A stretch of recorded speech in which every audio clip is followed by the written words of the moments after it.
अथ श्रीराघवेन्द्रस्तोत्रम्। श्रीपूर्णबोधगुरुतीर्थपयोब्धिपारा कामारिमाक्षविषमाक्षशिरस्पृशन्ती पूर्वोत्तरामिततरङ्गचरत्सु हंसा देवालिसेवितपराङ्घ्रिपयोजलग्ना जीवेशभेदगुणपूर्तिजगत्सु सत्त्व नीचोच्चभावमुखनक्रगणैः समेता दुर्वाद्यजापतिगिलैर्गुरुराघवेन्द्र वाग्देवता सरिदमुं विमलीकरोतु। श्रीराघवेन्द्रः सकलप्रदाता स्वपादकञ्जद्वयभक्तिमद्भ्यः अघाद्रिसम्भेदनदृष्टिवज्रः क्षमा सुरेन्द्रोऽवतु मां सदायम्। श्रीराघवेन्द्रो हरिपादकञ्जनिषेवणाल्लब्धसमस्तसम्पत् देवस्वभावो दिविजद्रुमोऽयमिष्टप्रदो मे सततं स भूयात्। भव्यस्वरूपो भवदुःखतोलसङ्घाग्निचर्यः सुखधैर्यशाली समस्तदुष्टग्रहनिग्रहेशो दुरत्ययोपप्लवसिन्धुसेतुः निरस्तदोषो निरवद्यवेषः प्रत्यर्थिमूकत्वनिदानभाषः विद्वत्परिज्ञेयमहाविशेषो वाग्वैखरी निर्जितभव्यशेषः सन्तानसम्पत्परिशुद्धभक्तिविज्ञानवाग्देहसुपाटवादीन् दत्त्वा शरीरोत्थसमस्तदोषान् हत्वा सनोऽव्याद्गुरुराघवेन्द्रः।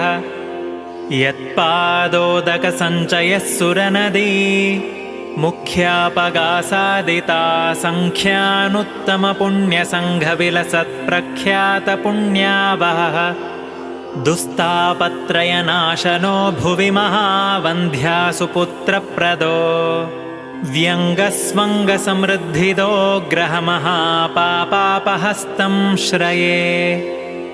यत्पादकञ्जरजसा परिभूषिताङ्गाः यत्पादपद्ममधुपायितमानसाये यत्पादपद्मपरिकीर्तनजीर्णवाचः तद्दर्शनं दुरितकाननदावभूतम्।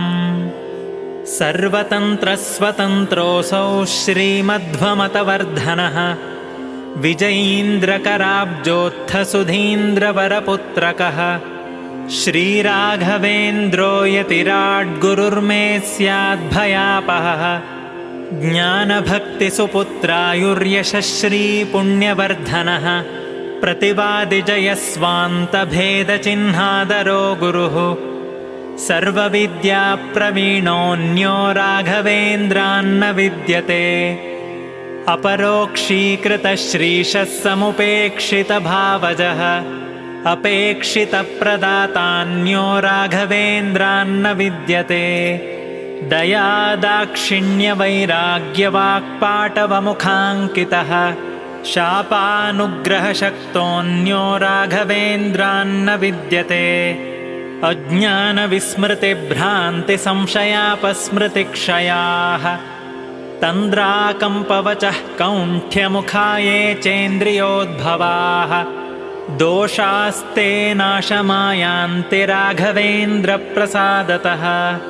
श्रीराघवेन्द्राय नमः इत्यष्टाक्षरमन्त्रतः जपिताद्भावितान्नित्यमिष्टार्थाः स्युर्न संशयः हन्तु नः कायजान् दोषानात्मात्मीयसमुद्भवान् सर्वानपि पुमर्थांश्च ददातु गुरुरात्मवित्।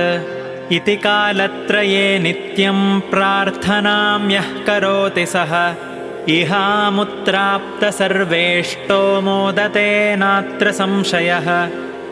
अगम्यमहिमा लोके राघवेन्द्रो महायशाः श्रीमध्वमतदुग्धाब्धिचन्द्रोऽवतु सदा नघः सर्वयात्राफलावाप्त्यै यथाशक्तिप्रदक्षिणम् करोमि तव सिद्धस्य वृन्दावनगतं जलम् शिरसा धारयाम्यद्य सर्वतीर्थफलाप्तये सर्वाभीष्टार्थसिद्ध्यर्थं नमस्कारं करोम्यहम् तव संकीर्तनं वेदशास्त्रार्थज्ञानसिद्धये संसारे क्षयसागरे प्रकृतितो गाधे सदा दुस्तरे सर्वावद्यजलग्रहैरनुपमैः कामादिभङ्गाकुले नानाविभ्रमदुर्भ्रमे मितभयस्तोमादिफेनोत्कटे